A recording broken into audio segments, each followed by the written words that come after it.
Ai de mim, ai de mim, ai me provocações. Tem que começar com um gemido grego esse programa, provocações. Há 12 anos caminhando no incerto, idolatrando a dúvida, agora 13 anos. Este programa pode não ser uma janela aberta para o mundo, mas certamente é um periscópio sobre o oceano do social, provocações. Hoje, o nosso convidado, para vocês vai ser maravilhoso, a juventude tem que ouvi-lo. É uma figura nacional, sem o hábito de aparecer na mídia com a facilidade com que outras figuras menos nacionais aparecem. É muito difícil encontrá-lo nas páginas dos jornais, revistas e nos programas de televisão e de rádio que abundam neste país. Mas não é porque ele não tem o que dizer, não. Ele tem muito o que dizer, provavelmente tem muito a dizer, ao contrário de todos esses que falam. Para uns, ele é um líder dos pobres. Para outros, um adversário temido. Para outros ainda, um terrível inimigo. Quem é ele? O membro da coordenação do Movimento dos Trabalhadores Sem Terra, MST. Ele é João Pedro Stedley. João Pedro Stedley. Quem te considera apenas adversário e quem te considera um inimigo terrível? Bem, eu acho que quem me considera adversário são aquelas forças partidárias que estão insertas num contexto da social-democracia, os tucanos, o DEM, esse tipo de gente. E quem nos considera inimigos são os grandes capitalistas do agronegócio, as empresas transnacionais que estão envenenando a agricultura brasileira e os grandes latifundiários desse país que se apoderaram da terra como um recurso natural e pedem que o povo brasileiro use esse recurso natural em proveito de todos e para poder trabalhar, criar sua família e viver dignamente. O que faz o MST? O MST é um movimento social que procura organizar os pobres do campo para que eles lutem por um direito que está na Constituição.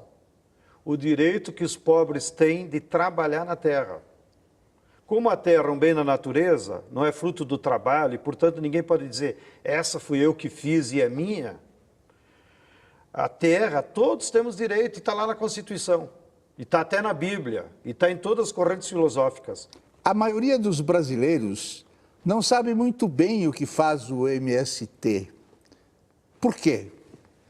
Porque no Brasil, os meios de comunicação, sobretudo a televisão, os jornais e as revistas, são instrumentos de poder da classe dominante, dos capitalistas. E cada vez que os pobres, qualquer tipo de pobre, seja da cidade, seja do campo, se organiza para lutar pelos seus direitos, essa mídia cria uma hegemonia na sociedade para estigmatizar os que lutam, os que fazem a luta social, para achar que o que eles estão fazendo de se organizar e lutar é uma coisa errada. Então, eles criam confusão. Em vez de ajudar a explicar qual é o objetivo da nossa luta, ao contrário.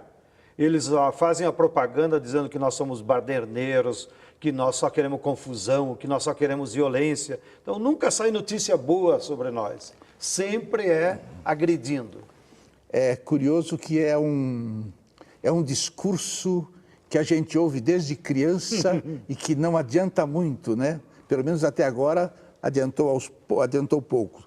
Quantos trabalhadores sem terra, digamos, que você lidere no país? Bem, no Brasil, existe atualmente ao redor de 4 milhões de famílias sem terra que precisariam terra para ter uma vida mais digna. Destes, ao longo desses 30 anos que o MST já tem, nós organizamos em torno de 1 milhão que ocuparam, lutaram e depois de muita pressão a maioria deles conseguiu ser assentados. Então, nós temos hoje ao redor de 800 mil famílias assentadas, que conquistaram terra. E há outras 200 mil que estão em acampamentos ou em processo de mobilização e que o governo ainda não atendeu. Essa é a nossa base social. Quanto dinheiro vocês movimentam? Muito pouco.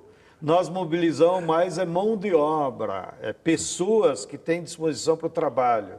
Mas o dinheiro é muito pouco. Você tem uma frase que disse no ano 2000, a imprensa trabalha a imagem de que o movimento é violento e radical. Depois de 13 anos, mudou alguma coisa? Ao contrário. Depois que o governo Lula subiu, como a imprensa burguesa se assustou e achou que o Lula iria então fazer reforma agrária, a burguesia, que é a grande proprietária da terra, ela se agarrou nos únicos dois instrumentos que ela tem hegemonia total, que é o poder judiciário e é a mídia. Então, do Lula para cá, a imprensa foi ainda mais manipuladora, mais maquiavélica e falou ainda mais mal de nós, com uma maneira de jogar a sociedade contra nós. E o que vocês fazem para mudar essa imagem? Bem, infelizmente a nossa força é muito pequena. Primeiro, nós continuamos o nosso trabalho, que é trabalhar na terra, que é organizar nossas cooperativas, que é produzir sem agrotóxico, que é organizar as escolas, que é dar exemplo para a sociedade, que nós queremos uma sociedade mais justa, mais igualitária, mais fraterna. Isso daí eu acho tipo assim, as pessoas do movimento do Sem Terra, elas querem tomar posse de alguma coisa, só que elas não têm a visão, elas não abrem a visão, porque não adianta de nada a pessoa tomar posse daquilo que não é dela. Eu só sei das brigas que tem aí para conquistar as terras lá no Mato Grosso, né? É isso que eu sei. Os sem terra, os sem teto, muitas vezes eles querem um pedaço de terra para produzir e para contribuir com o desenvolvimento desse país, nessas terras que muitas vezes estão ansiosas, porque tem donos, mas que não contribuem com o crescimento do país. São Paulo, por exemplo, virou um grande mar de cana. É porque o governo decidiu?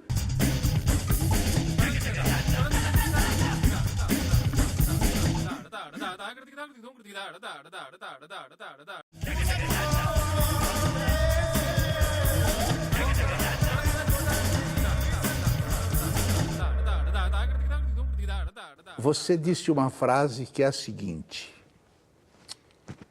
a política agrícola do país inviabiliza o pequeno agricultor.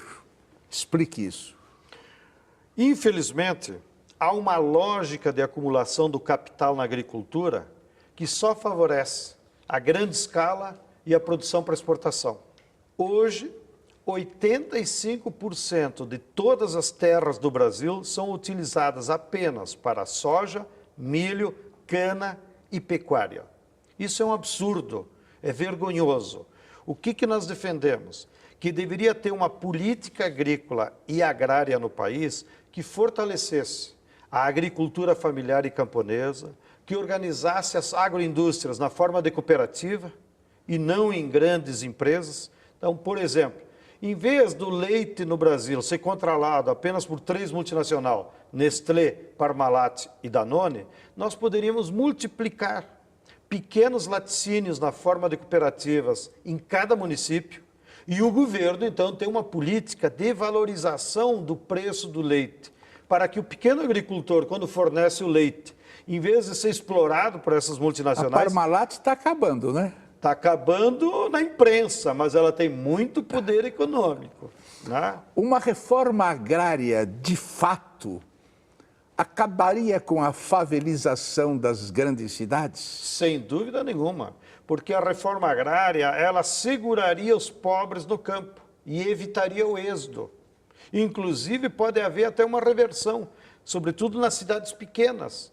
As pessoas poderiam trabalhar no campo e melhorar de vida, assim construir uma casa melhor, botar os filhos na escola e melhorar a renda. Porque quando ele vem para a cidade, ele consegue os piores empregos, porque, em geral, pouca escolarização, e aí não há outro caminho senão a favela. E ele dificilmente vai ascender socialmente. A reforma agrária desacelerou no Brasil este ano. Por quê? Porque, infelizmente, o capital na agricultura tem mais força que o governo. Então, há uma lógica que o capitalista ele vai comprando terra, ele vai impondo a cana. São Paulo, por exemplo, virou um grande mar de cana. É porque o governo decidiu? Não. É porque as empresas internacionais, como a Bunge, a Cargill, a Shell, vieram tudo para São Paulo, compraram terra para botar cana e produzir etanol. E ganhar muito dinheiro, porque o etanol tem um preço condicionado ao petróleo. Sobe o petróleo, sobe o etanol. E com isso eles ganham muito dinheiro. Então, essa força do capital barrou a possibilidade da reforma agrária avançar. E o governo se sente amarrado com isso. Por que a reforma agrária, que já aconteceu nas grandes potências capitalistas, é vista aqui como coisa de comunista? Porque a burguesia brasileira é burra, incompetente e lumpen. Aqui, como nos dizia Florestan Fernandes, nunca houve uma burguesia brasileira que pensou a nação, o país, ou seja, pensar o território para todos. Aqui, os ricos, que é a burguesia brasileira, eles sempre só pensaram em ficar rico, em enriquecer cada vez mais. Nunca pensaram para o povo. Então, a industrialização do Brasil não foi feita para todos. E a reforma agrária nos países desenvolvidos, ela foi o caminho para poder distribuir renda e criar um mercado interno para a indústria. Aqui a burguesia não pensou assim, ela só quis enriquecer ela e não pensou uma distribuição de renda para criar mercado interno para suas próprias indústrias. Dizem que a educação dos filhos do sem terra, feita em escolas do MST, é a única que não está em crise no Brasil. É verdade? Eu não diria que as outras estão em crise, mas eu diria que a maioria dos nossos professores são formados no que nós chamamos a pedagogia da terra, que é recuperar o pensamento, primeiro, dos clássicos pedagogos do trabalho, como foi Pistrac, e recuperar o pensamento de Paulo Freire, que é uma educação que prepare a pessoa para a sociedade. E é esses fundamentos filosóficos que nós procuramos preparar os nossos professores de ensino fundamental, para que quando ele for dar aula lá na escola rural do assentamento, ele não seja um papagaio que vai repassar conhecimentos, mas que ele dialogue com os educandos e prepare essas crianças e adolescentes para a vida, para o trabalho e para as contradições da sociedade. Você acha que você é um pouco romântico ou muito romântico? Não, eu acho que talvez a forma da gente defender as ideias apaixonadamente leva a que muitas pessoas achem que nós somos idealistas, naquele sentido filosófico de um idealismo descolado da realidade. Mas nós procuramos, não só pessoalmente, como nas escolas políticas do movimento, ter uma formação realista, de usar a ciência para compreender a realidade e lutar pelos nossos ideais. Fica sabendo que romântico tem que se fuder, hein? Agora, uma frase sua, dita ao jornal Valor Econômico há 6 anos. Eu sou a favor da pedagogia do exemplo, dando uma porrada na sociedade para ver se ela acorda. Quantas você já deu? Eu, pessoalmente, posso não ter dado muitas, mas o povo precisa da pedagogia do exemplo. O povo precisa fazer atos que, na prática, demonstrem para a classe dominante, para a classe média e para a sociedade o que é certo e o que é errado. Porque as massas não aprendem em sala de aula. As massas aprendem na rua, pelo exemplo. E há muitas formas de dar esses exemplos de trabalho, de dignidade, de estudo.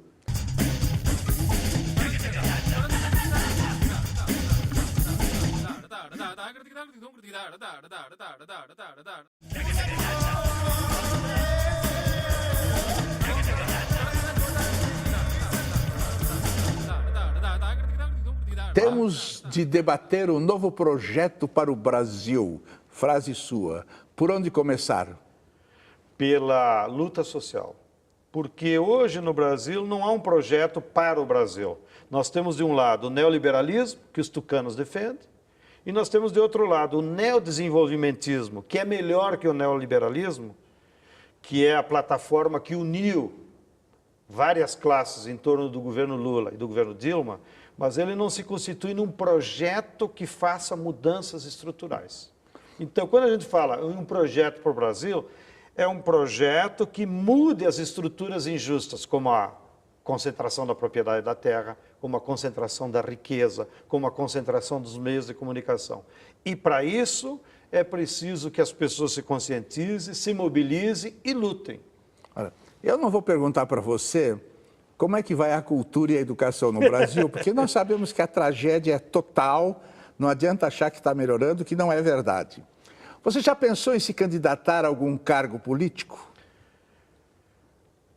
Graças a Deus não é a minha vocação. Mas que pausa que você deu, parece Chekhov. Eu não desprezo as pessoas, até porque eu tenho um irmão que foi prefeito lá na minha cidade e hoje é deputado federal.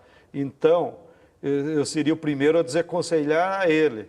Mas há pessoas que têm vocação para disputar eleições e cargos públicos. Eu acho que tenho uma vocação mais para movimento social, para organizar a luta social modestamente e para ajudar os pobres a que lute. Não é achismo. O achismo é um horror. Você não acha? Você tem certeza dessas coisas. O Lula poderia ter feito mais para a reforma agrária ou não? Claro que podia ter feito mais, mas infelizmente eu acho que ele se elegeu na época errada. O Lula, que era um dos nossos sonhos, era aquele que tinha que ser eleito em 89. Aí havia um movimento de massas que poderia levar um governo transformador. Quando ele se elegeu em 2002, já foi numa conjuntura de derrota da classe trabalhadora para o neoliberalismo. E com isso, para ele ganhar as eleições, ele tem que fazer uma grande frente de classes, aonde dentro do governo dele tinha desde a grande burguesia, Itaú, Bradesco, Gerdau, tinha a classe média, mas tinha também a classe trabalhadora, a CUT, os camponeses, os pobres do campo. E fez ele se transformar no homem mais importante do mundo, não é? Exatamente. Bom, a igreja progressista continua bem com os movimentos sociais? Como nós estamos num grande período de refluxo do movimento de massa, desde a década de 90 para cá, os setores progressistas da Igreja Católica também sofreram essa ausência de protagonismo do povo brasileiro. E eles refluíram. E por conta disso, o papado do João XXII nomeou a maior parte dos bispos conservadores e a igreja institucional no Brasil hoje é majoritariamente conservadora. Mas lá na base, o grande participação com o povo, das freiras, padres, são progressistas, só que eles estão abafados por essa onda conservadora que chegou na igreja também. Por que esses movimentos sociais são mais fracos na cidade do que no campo? Porque nós estamos nesse longo período de refluxo do movimento de massa. Desde a década, quando nós perdemos as eleições de 89, foi uma derrota do povo. E aí os movimentos das cidades refluíram. Mas não se engane. Agora, quando vier o próximo reascenso do movimento de massas, será nas cidades o centro desse reascenso. E é aqui nas cidades onde vai ser mais fácil as massas se mobilizarem e expressarem a sua força.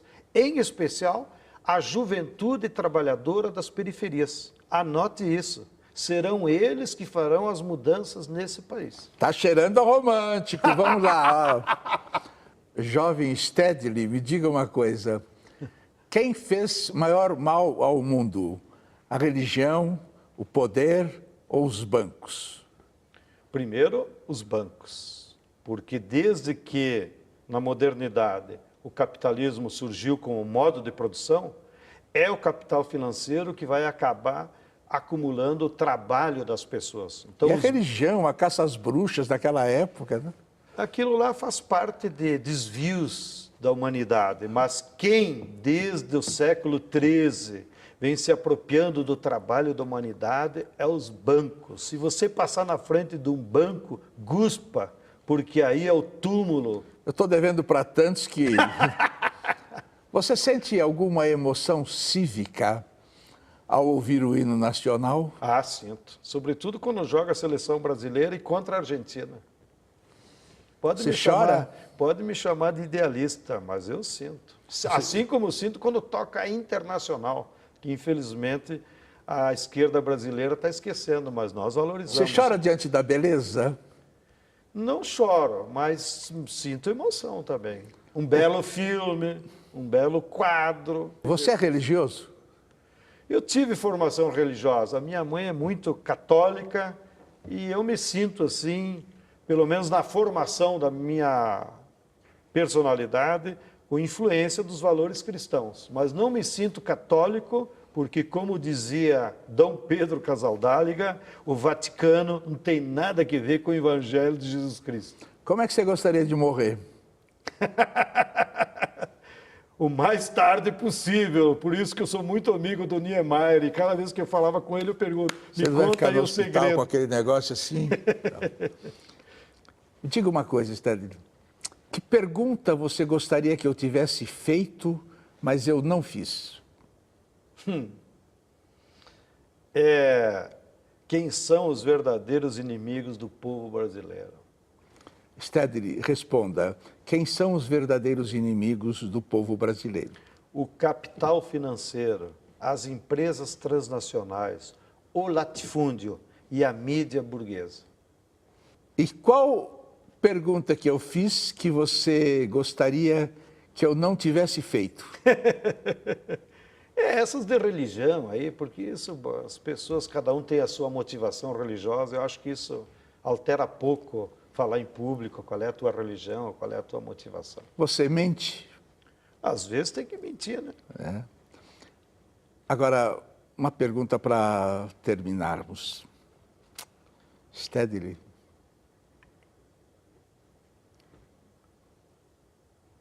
o que é a vida?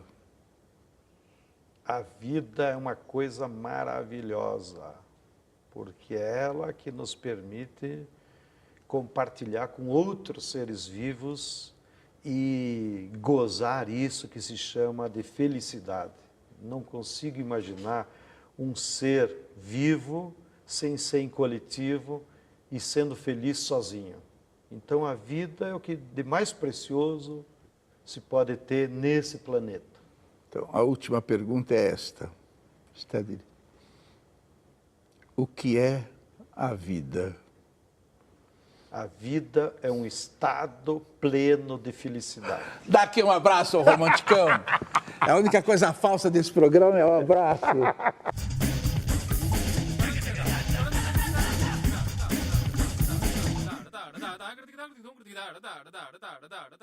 Quem teve a ideia de cortar o tempo em fatias, a que se deu o nome de ano, foi um indivíduo mercadologicamente genial.